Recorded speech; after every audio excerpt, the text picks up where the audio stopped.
다시 한번 크게 읽어볼까요? 시작! 네, 성경 말씀 띄워주세요. 다 함께 크게 읽을 거예요. 누가 크게 읽나 볼 거예요. 시작!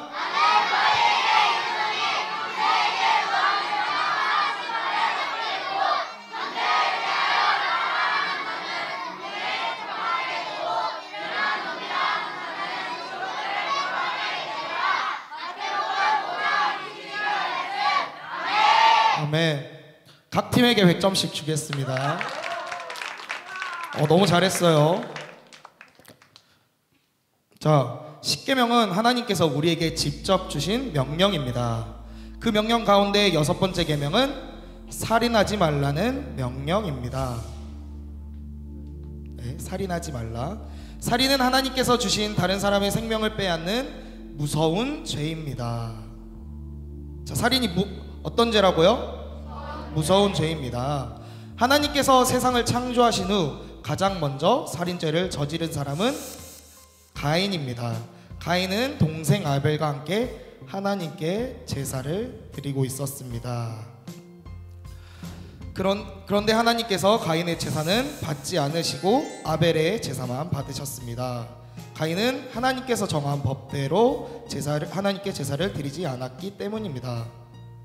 그런데 가인은 자신이 잘못한 것을 돌아보지 않고 동생 아벨을 미워하고 시기하였습니다. 가인은 아벨만 없으면 하나님께서 자신의 제사를 받을 것이라고 생각에 사로잡혀 동생 아벨을 미워하는 마음이 생겼습니다. 가인의 마음에 자리 잡은 미움은 마음의 시간이 갈수록 커졌습니다. 가인은 자신이 마음에 일어난 미움의 마음을 이겨내지 못했습니다. 자신의 동생 아벨을 들로 불러냈습니다. 그리고 그곳에서 아무 죄 없는 아벨을 돌로 쳐 죽였습니다. 어떻게 했다고요? 돌로 쳐 죽였습니다. 가인은 이 세상이 생긴 후에 가장 먼저 사람을 죽인 살인자가 되었습니다. 살인죄를 저지른 가인에게 하나님께서 큰 저주와 죽음보다 무서운 벌을 내리셨습니다. 내가 무슨 일을 저질렀느냐? 너의 아우의 피가 땅에서 나에게 울부짖는다. 이제 내가 땅에서 저주를 받을 것이다. 땅이 그 입을 벌려서 너의 아우의 피를 너의 손에서 받아 마셨다. 내가 밭을 갈아도 땅이 이제는 너에게 효력을 더 나타내지 않을 것이다. 너는 이 땅 위에서 쉬지도 못하고 떠돌아다니게 될 것이다. 하나님께서는 살인죄를 저지른 가인에게 죽음보다 더 큰 고통의 벌을 내리셨습니다. 구약성경 민수기에서는 이스라엘 백성들이 살인죄를 저질렀을 때 어떤 벌을 받았는지 기록하고 있습니다. 쇠무기를 가지고 사람을 죽인 사람은 모두 살인자니 그런 사람은 어떻게 해야 된다? 죽여야 한다. 사람을 죽일 만한 돌을 가지고 사람을 죽인 사람도 살인자이다. 그런 사람은 역시 죽여야 한다. 사람을 죽일 만한 나무 무기를 가지고 사람을 죽인 사람 역시 살인자이므로 그런 사람을 죽여야 한다. 다른 사람을 미워해서 밀쳐 죽이거나 숨어서 기다리고 있다가 무엇을 던져서 죽이거나 주먹으로 쳐서 죽이면 그는 살인자니 그런 사람은 죽여야 한다. 하나님께서 주신 다른 사람의 생명을 고의적으로 빼앗은 사람은 그 생명으로 그 죄를 갚도록 하는 심판을 받았습니다. 살인죄는 우리가 절대 지어서 안 되는 무서운 죄입니다. 그런데 우리가 하는 행동들 중에는 하나님께서 보실 때 살인하는 것과 같은 죄가 있다고 예수님께서 말씀하셨습니다. 예수님께서 하신 말씀을 보겠습니다. 함께 읽어볼까요? 시작. 살인하지 말라. 누구든지 살인하면 심판을 받게 되리라.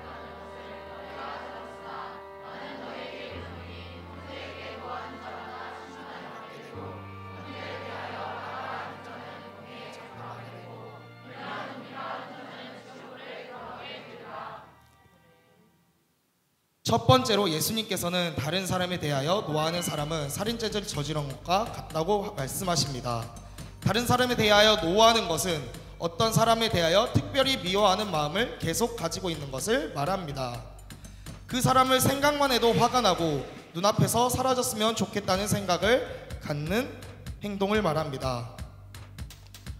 혹시 내 마음에 특별하게 미워하는 사람이 없는지 살펴보아야 합니다.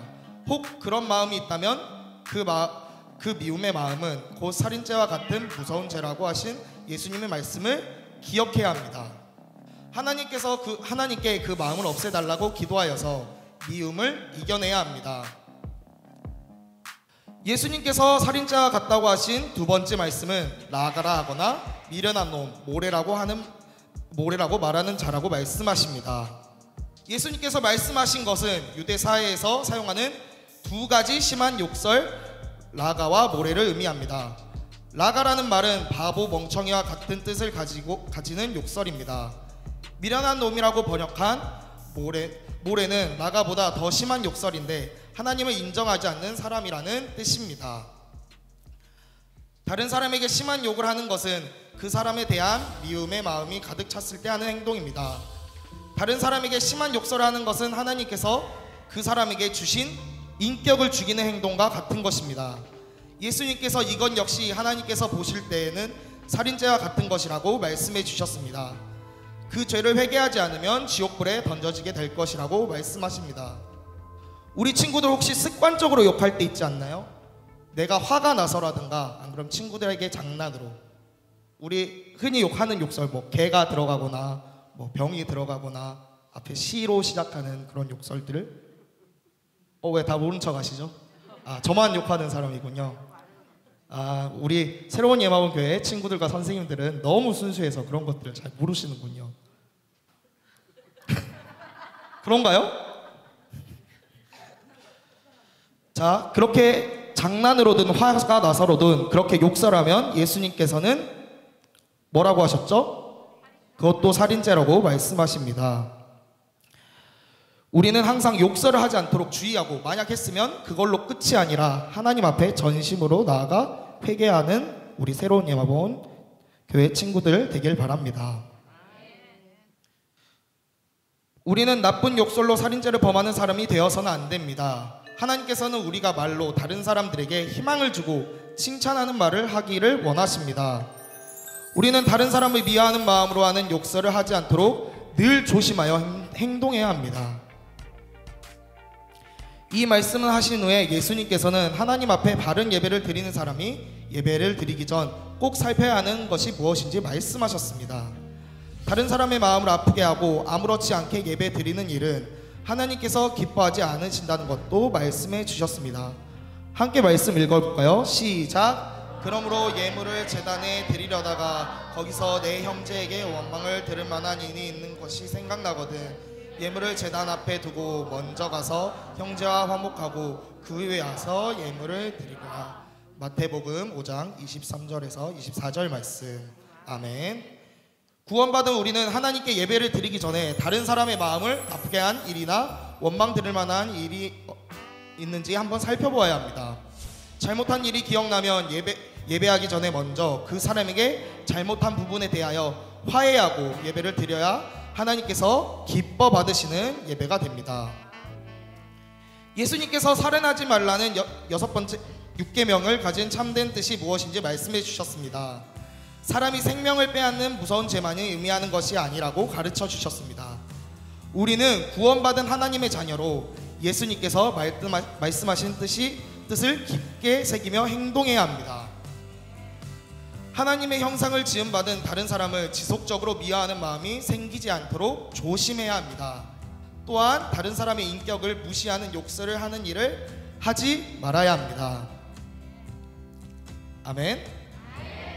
그럼 여러분 친구들이나 주변 사람들에게 욕설하거나 마음을 다치게 하는 행동을 해서는 될까요? 안 될까요?